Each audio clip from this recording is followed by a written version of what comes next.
Assalamualaikum warahmatullahi wabarakatuh. Selamat berjumpa kembali bersama Ibu Sofi ya. Di materi kali ini kita akan membahas tentang akhlak terpuji. Ya, bagaimana kabar adik-adik sekalian? Ya, sehat selalu ya. Insyaallah sehat. Baik, untuk materi kali ini yang pertama kita akan membahas tentang amal soleh. Amal soleh, amal artinya perbuatan, sedangkan soleh artinya baik. Kemudian secara bahasa, amal soleh yaitu perbuatan baik yang mendatangkan pahala. Secara istilah, amal soleh yaitu perbuatan bersungguh-sungguh dalam menjalankan ibadah atau menunaikan kewajiban agama yang dilakukan dalam bentuk berbuat kebaikan terhadap masyarakat atau sesama manusia. Itu untuk pengertian amal soleh. Bisa dipahami ya. Kemudian kita lanjut ke dasar hukum yang menunjukkan tentang pentingnya amal soleh, yaitu firman Allah Subhanahu wa Ta'ala dalam Quran Surat An-Nahl ayat 97 yang artinya, barang siapa yang mengerjakan amal soleh, baik laki-laki maupun perempuan, dalam keadaan beriman, maka sesungguhnya akan kami berikan kepadanya kehidupan yang baik, dan sesungguhnya akan kami berikan balasan kepada mereka dengan pahala yang lebih baik dari apa yang mereka kerjakan. Ya, selanjutnya yaitu prinsip-prinsip amal soleh. Yang pertama yaitu niat yang lurus. Maksud dari niat yang lurus yaitu niat karena Allah Ta'ala, bukan karena apapun. Jadi semata-mata apa yang kita perbuat itu hanya untuk Allah Subhanahu wa Ta'ala. Kemudian yang kedua yaitu ada manfaatnya. Maksud dari ada manfaatnya yaitu karena segala perbuatan yang baik pasti ada manfaatnya. Jadi ketika kita mau berbuat, kalaupun itu tidak ada manfaatnya ya akan sia-sia, maka itu bukan termasuk amal yang soleh. Kemudian yang ketiga yaitu benar prosesnya. Amal atau perbuatan dikatakan soleh, dikatakan baik apabila prosesnya itu benar, yaitu sesuai dengan syariat agama. Jadi tidak menyimpang dari syariat agama. Kemudian ada ciri-ciri orang yang dapat dikategorikan soleh. Yang pertama, selalu memperbaiki hubungan dengan Allah melalui amal soleh dengan berzikir kepada Allah.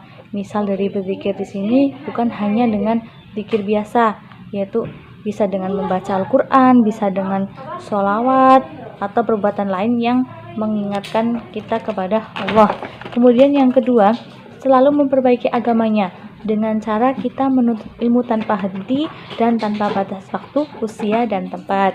Jadi kita selalu berusaha untuk menambah ilmu-ilmu kita, termasuk ilmu agama, terutama ilmu agama. Kemudian yang ketiga yaitu selalu ikhlas dan sabar dalam segala hal. Selanjutnya kita akan membahas tentang nilai-nilai positif beramal soleh. Setiap kita melakukan perbuatan yang kita lakukan akan memberikan akibat kepada kita. Apabila kita melakukan perbuatan baik, maka akibat yang akan kita terima pun menjadi baik. Jadi nilai positif yang bisa kita ambil jika kita berbuat baik, ya kita akan mendapatkan kebaikan pula. Seperti itu. Selanjutnya, toleransi. Toleransi ini dimaksudkan dari bahasa, yaitu artinya berusaha untuk tetap bertahan hidup. Sedangkan toleransi pun mengandung makna kasih sayang, keadilan, keselamatan, dan juga ketauhidan. Membiasakan berperilaku toleransi dalam kehidupan sehari-hari. Diceritakan Nabi Muhammad SAW memberi makan seorang Yahudi miskin setiap hari dengan terus menghargai keyakinannya dan tanpa memaksakan agama Islam baginya. Jadi walaupun berbeda agama, berbeda keyakinan, tapi Nabi mencontohkan hal-hal yang baik yaitu dengan memberi makan. Kemudian bisa dibaca bahwasanya Nabi pun menghormati jenazah orang Yahudi yang sedang melintas. Jadi bukankah mereka pun seorang manusia seperti itu, jadi tetap menghargai. Selanjutnya ada ciri-ciri orang yang berperilaku toleransi. Yang pertama, memahami dalam kehidupan ini selalu terdapat perbedaan. Jadi dengan adanya perbedaan maka kita bisa bertoleransi. Yang kedua, tidak menjadikan perbedaan sebagai masalah. Yang ketiga, menerima saran dan kritik dari orang lain. Yang keempat, menerima nasihat orang lain. Yang kelima, tidak sombong. Yang keenam, tidak egois atau mementingkan diri sendiri. Yang ketujuh, tidak memaksakan kehendak. Yang kedelapan, tidak meremehkan orang lain.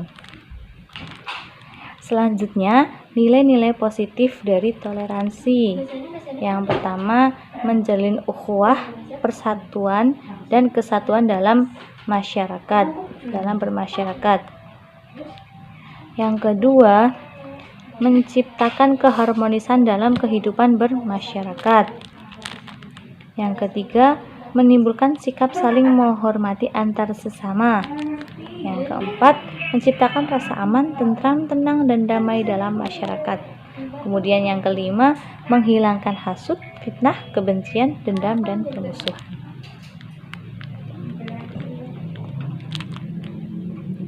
Kemudian musawah. Musawah menurut bahasa yaitu persamaan. Sedangkan secara istilah, persamaan dan kebersamaan serta penghargaan terhadap sesama manusia sebagai makhluk Tuhan. Musawah bisa diartikan persamaan derajat atau sikap seseorang yang memandang dirinya sama atau sejajar dengan orang lain. Membiasakan berperilaku.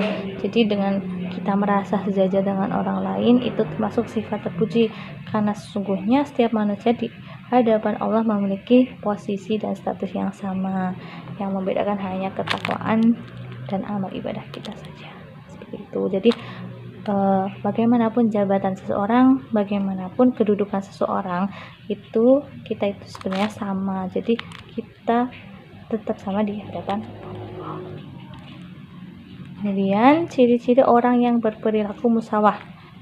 Tidak sombong, menghargai karya orang lain, menghargai kedudukan dan profesi orang lain. Jadi misalkan kita itu profesinya guru, nah kita pun harus menghargai profesi orang lain yang mengajar, misalkan di pelosok-pelosok negeri, di pelosok-pelosok desa. Mereka pun tetap guru, mereka pun tetap pendidik. Seperti itu. Jadi kita tetap menghargai profesi mereka. Kemudian menerima kritikan sebagai saran yang membangun. Tidak merasa paling benar dan menyadari kekurangan dirinya dan menerima kekurangan orang lain. Selanjutnya ada nilai-nilai positif musawah. Yang pertama, terciptanya hidup yang damai dan tentram, terciptanya kehidupan yang harmonis karena sikap saling menghargai, kemudian terhindar dari perbuatan memaksakan kehendak. Yang terakhir, terhindar dari sikap diskriminasi. Selanjutnya yaitu ada ukhuwah.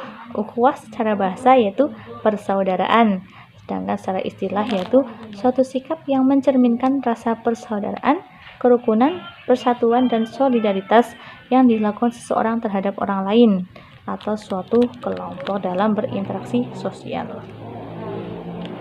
Ya, macam-macam ukhuwah bisa dibaca, ada ukhuwah keagamaan, ukhuwah kebangsaan, ukhuwah fi al-wataniyah wa al-nasab, kemudian ada ukhuwah insaniyah. Ukhuwah keagamaan yaitu persaudaraan antar sesama muslim dalam beragama, atau biasa kita sebut ukhuwah islamiyah. Kemudian ukhuwah kebangsaan, persaudaraan antar bangsa. Jadi walaupun bangsa kita berbeda-beda tapi kita tetap bersaudara.